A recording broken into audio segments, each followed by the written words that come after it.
Bonjour. C'est pas si les enfants de même, voyons, Calvin. Bon. C'est ma face! Tu chialeras après ma mère, j'ai rien à voir là-dedans. Bon. Steph, bienvenue en passant. Oui. Stéphane, tu vas nous parler de NCIS, les coffret séparé comme en boîtier avec toutes des gars, j'en sortir un. Oui, vas-y. La frustration de ça, quand tu veux, t'es mieux d'être placé comme du monde qui pas débarqué. Bon, OK. Ils sont tous vraiment poignés comme ça. Ton coloc, es-tu en train de gamer? C'est ça, ton coloc, es-tu en train de gamer? Il est pas là. Il est pas là, OK. Donc, non, il est pas là. Puis, non, c'est ça. Okay. De quoi je lag, là, c'est ça? Ouais, un tantinet, Un tantinet, OK. Donc, fait qu'on on va y aller. Je vais le mettre plus lentement. Bouge pas trop. Bouge pas, tu fais des interférences. Ouais. On va mettre du papier d'aluminium sur la tête. Ben, OK. Fait comme ça, c'est pour saison.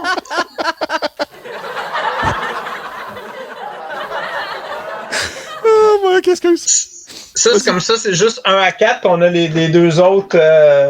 J'ouvrirai pas, là, mais c'est quand même beau. Comme présentation de boîtier, c'est vraiment nice. Puis en arrière, ils ont pris la peine. Je vais arrêter de bouger pour 2 secondes. Ouais.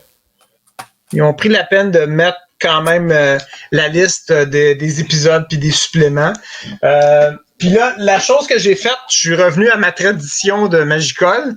Si vous allez sur le site le groupe de Cinémaniacs sur Facebook, j'ai mis la couverture des 14 saisons et à côté de chaque image, dans la partie commentaires, j'ai mis la description pour chacune des saisons avec tous les titres, les suppléments, si c'est anglais ou français. Ça, c'est une affaire. Pour ce coffret-là, seulement la saison 1 et 2 est en français. Alors, ça, c'est un petit peu décevant. Après, ils ont juste arrêté de traduire, c'est ça? Ben, je ne sais pas, parce que peut-être, je m'explique. Plusieurs années après que les saisons originales de NCIS, les premières saisons ont sorti, ils ont ressorti des éditions en français. Parce que je comprends très bien que quand ça sort, la saison finit quelques mois après, le coffret sort en DVD. La première batch est souvent juste en anglais parce qu'il faut qu'ils traduisent la piste française pour la présenter à la télévision l'année d'après. Ouais.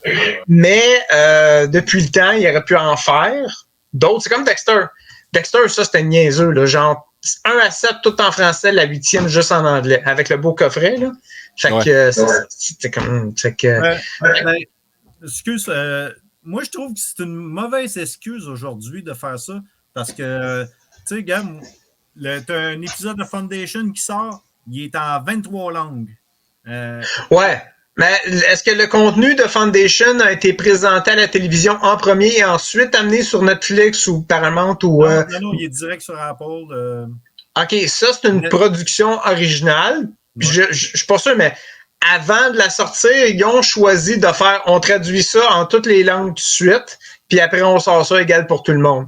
Tandis que la production de télévision ordinaire, c'est ça, ça sort sur la chaîne originale, puis après en DVD, puis là, les chaînes françaises ou d'autres langues s'approprient les droits de diffusion, puis après, ils vont se permettre d'utiliser la piste pour les rajouter quand ils refont une autre édition. Je crois que ça se passe de même. Fait que c'est ça. Fait que là, je vais vous mettre ça en contexte. NCIS Los Angeles, ça fait partie de la franchise de la série NCIS. NCIS, ça veut dire Naval Criminal Investigative Service. C'est la police militaire pour la marine. C'est ça, NCIS. Puis la série originale, qui a commencé en 2003, s'occupe des meurtres, des choses, mais tout ce qui a rapport avec les Marines. Fait que si toi, tu tues quelqu'un, c'est la police que t'appelles. Si c'est un militaire naval qui tue quelqu'un, ben là, c'est NCIS qui se présente et qui fait l'enquête, parce que c'est une enquête spéciale. Dans cette division-là d'NCIS, on a une branche qui fait des opérations spéciales, des opérations clandestines, un peu comme les services secrets de NCIS, et c'est ça que la branche de Los Angeles, NCIS Los Angeles, fait. Ça va en vedette Chris O'Donnell, qu'on a vu dans quelques films. On l'a vu dans Vertical Limit, il a fait Dick Grayson dans Batman et Robin. Puis son personnage dans NCIS a apparu dans Hawaii 5-0. Et on a aussi Sam Hanna, qui est LL Cool J dans les années 80. C'était un rapper qui était très connu. Monsieur, il a shape. Je me place en arrière puis tu me vois plus. Tu sais, il a une méchante shape. Ah ouais. Puis lui, on l'a vu dans Deep Blue Sea, on l'a vu dans Lip Sync Battle, c'est lui qui animait la série Lip Sync Battle, la version originale en anglais. On l'a vu dans SWAT, quand ils ont fait le film avec Michel Rodriguez. Puis avec Samuel Jackson. Ouais, puis aussi Any Given Sunday, le film de football. Alors, on l'a vu dans quelques reprises, mais ça, c'est quand même la série que comme ça a pris 14 ans de sa vie. Et lui, c'est un ex-Navy SEAL et c'est les deux comme partner principal pour faire les enquêtes. Puis le personnage de Chris O'Donnell, son nom c'est G. Callan. Premièrement, je vous le dis, ça va prendre 7 saisons avant qu'on sache c'est quoi son prénom. Parce qu'il y a tout un espèce de passé mystérieux. Au début, il voulait faire un personnage dark qui est très solitaire, qui a du vécu undercover, puis là, ça l'affecte. Ouais. Mais le côté ensoleillé de Los Angeles, puis un côté un petit peu plus léger à l'émission, ont fait en sorte qu'ils ont pris une différente tournure. Fait qu'il y a un mystère par rapport à d'où il vient, qui il est, qu'est-ce qu'il a vécu et tout. Puis on en donne des petits bouts par saison, un peu comme il faisait dans X-Files. Ça prend 5 saisons avant que tu aies une réponse. Mais le personnage n'est pas trop sombre. Puis là, la dernière partie, parce que je peux pas tout décrire les personnages pour le temps que tu me donnes, là. La dernière partie qui est vraiment, vraiment fun, c'est le personnage de l'actrice Linda Hunt, qui, elle, est très bonne. Quand tu checkes le résumé, elle fait de la narration souvent pour des jeux vidéo. C'est une petite madame de 4 pieds 9, elle est vraiment pas grande. Puis elle, c'est comme la boss du bureau. Puis dans son personnage, elle est tout petite, t'as l'impression qu'elle fait pas grand-chose, mais elle a un vécu au niveau des opérations clandestines. Elle est capable de faire, tu sais, elle manipule pas mal n'importe quelle arme.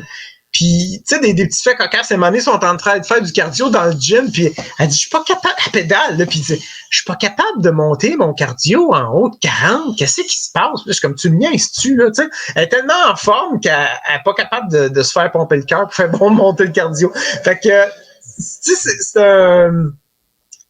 c'est une petite madame que tu veux pas niaiser, là, tu sais, mais en même temps, ce n'est pas l'inspiration pour la petite madame dans The Incredible, mais il ressemble pas mal. Surtout au début avec les petites lunettes rondes, là. Fait que c'est ça. Fait que c'est une très bonne série. À mesure que les saisons avancent, il y a des personnages qui vont quitter. Il y en a qui vont se rajouter. On va avoir des cameos de certains acteurs qu'on connaît quand même bien. À un moment donné, Christophe Lambert va venir faire une apparition. Oh. Il va jouer il va jouer un personnage, un méchant qui a une tête de cochon puis qui est un petit peu redoutable. Dans un épisode, je pense qu'on a eu Danny Trejo, qu'on a vu dans Machete puis un paquet d'affaires. Fait qu'il y a plein de... Il y a plein des fois des... Ouais, mais pas tout le temps, mais une fois de temps en temps, tu fais « Hey, je l'aime, lui! » Puis aussi, dans plusieurs saisons, on a eu Miguel Ferrer, qu'on a vu dans Robocop, qui a fait une longue carrière. Là. C'est un visage, c'est pas une grosse vedette, mais c'est un visage que tu fais « Oh mon Dieu, je l'ai vu. » On l'a vu dans Iron Man, dans CSI, dans Medium. Il a joué dans Crossing Jordan pendant plusieurs saisons. C'est lui qui invente Robocop. Là. Dans Iron Man, il faisait un des des conseillers du président d'Iron Man 3. Puis, C'est ça. Et puis, lui, l'acteur, est décédé durant la série. Il est décédé en 2017. Fait que dans une des saisons, dans les suppléments, on fait un hommage à l'acteur. Il jouait le rôle de Owen Granger, qui est un personnage qu'on apprend à aimer. Très dur, très ferme, en même temps juste. Qui faisait pas toujours plaisir à tout le monde au niveau de son personnage. Tu sais. Mais fait que c'est ça. Fait que c'est une très bonne série. Ça a un côté très, très ensoleillé. Parce que c'est Los Angeles, fait que t'écoutes ça, c'est comme reposant. Surtout t'écoutes ça l'hiver, c'est bon pour le moral. Tu sais, tu vois du soleil tout le temps, ça fait du bien. Tu sais. Fait que puis t'as Martin qui chante la compagnie créole en arrière, je le vois là. Les suppléments, Stéphane, des suppléments sur ce boîtier immense-là. Ben, il y a juste 17 heures de suppléments, je trouve. Ouais, mais un survol rapide, là, en 30 secondes, c'est quoi les suppléments qu'il y a là-dessus, à part des commentaires audio? T'as quoi, des making-of? Ben, c'est ça. OK, je vous dirais que pas toutes les saisons, mais la plupart des saisons ont 1 ou 2 commentaires audio par le cast qui ont vraiment du fun à faire ça. Fait que ça, c'est bien pour ça. Il y a les documentaires à chaque année. On va faire un documentaire sur comme un résumé de la saison, qu'est-ce que tu sais, pour les fans. fait que c'est ça qui va vraiment remplir les suppléments. Si vous allez sur Cinémaniac, vous pouvez voir vraiment les suppléments détaillés avec le temps que ça dure. Il y a des scènes supprimées, des scènes allongées. Et une des sections de suppléments, c'est quand il y a eu la COVID. Ils prennent le temps de montrer la différence entre un tournage habituel puis celui qu'il fallait tout s'adapter pour la COVID. Daniela Roy, qui joue Kenzie Blythe, à un moment donné, a réalisé un épisode. Et aussi, une année, elle était enceinte, mais elle a fait toutes ses cascades, puis elle a fait tout son personnage pareil. Fait que c'est toutes des situations comme ça. Comme dans les commentaires audio, à un moment donné, je pense ça qu'elle dit, j'ai hâte de dire à mes enfants, gars, pendant que j'ai fait ça, là, t'étais dans mon ventre, tu sais. Fait que c'est ça. Fait que c'est quand même une série que j'ai vraiment appréciée. Je suis très content d'avoir le coffret. Ouais. Désolé pour les personnes qui sont pas bilingues. Malheureusement, c'est 2 saisons en français. Puis même à partir, je sais pas, vous checkerez la fiche, là, mais à partir de certaines saisons, tu l'avais en espagnol. Puis après 6e ou 7e saison, c'est juste anglais. Là. C'est vraiment... ils ont coupé ça à mesure que ça avance. Là. Fait que c'est ça. Mais c'est quand même... Ouais, c'est ça. Mais c'est quand même 320 épisodes, 81 DVD pour à peu près 140 $. Fait que 14 saisons... c'est ça? C'est ça, ça revient à peu près à 10 $ la saison, ce qui est très raisonnable. Puis si vous regardez sur Amazon ou ailleurs, les coffrets individuels sont déjà encore à 25, 30, 35 $, dépendamment de la saison que vous voulez. Fait que c'est quand même un très bon deal. C'est un beau coffret. Visuellement, comme je dis, là, puis je vais vous montrer le dernier. Oui, il vient de partir. Tu sais, c'est beau pareil, là.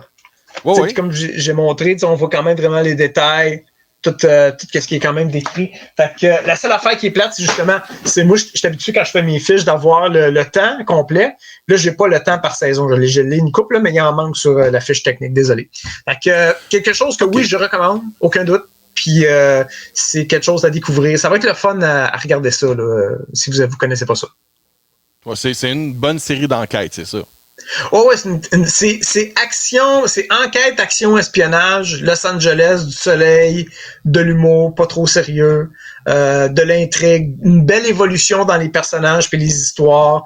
Des fois, même, puis qu'est-ce qui est le fun aussi, le Martin va être content, dans une des saisons, ils ont mis des pilotes Star Trek Discovery, ils ont mis un épisode de ça, ils ont un épisode de SEAL Team dans les bonus. Puis aussi, quand vous avez des crossovers avec les autres franchises de NCIS, ils ont inclus les épisodes dedans. Donc vous n'êtes pas obligé d'aller chercher l'autre coffret pour comprendre je trouverais ça plate s'ils auraient fait ça. Comme quand ils ont fait le coffret JAG, ils ont mis le premier épisode de NCIS dedans. Ouais, c'est ça, ouais, parce que c'est là l'origine. Ils ont fait ça aussi pour celui-là, c'est saison 6 de NCIS. Legend, partie 1, partie 2, c'est la première introduction de l'équipe de NCIS Los Angeles. Ah, OK. Et oui. Je donne c'est pas un scoop, là, je sais pas comment expliquer ça, mais quand tu checkes IMDb puis tu checkes NCIS, c'est marqué NCIS Sydney. C'est comme s'il y a une autre franchise qui s'en vient, mais j'essaie de trouver des détails puis j'en ai pas vraiment. Mais pour ceux qui sont fans, il y en a un autre qui s'en vient quelque part, là, peut-être en production, mais là, avec toute la grève et tout, ça retarde. Là. Mais si on est chanceux, peut-être qu'on va en avoir un autre, alors voilà. Ça va être la même affaire, mais avec un autre accent. Ça, c'est une affaire. L'accent de l'Australie. Puis quand tu vas cogner chez quelqu'un, t'as une grosse bébête d'accrocher à la porte, puis ça fait non, moi je rentre pas là-dedans, c'est pas vrai, là. Seigneur, ça va être spécial, ça.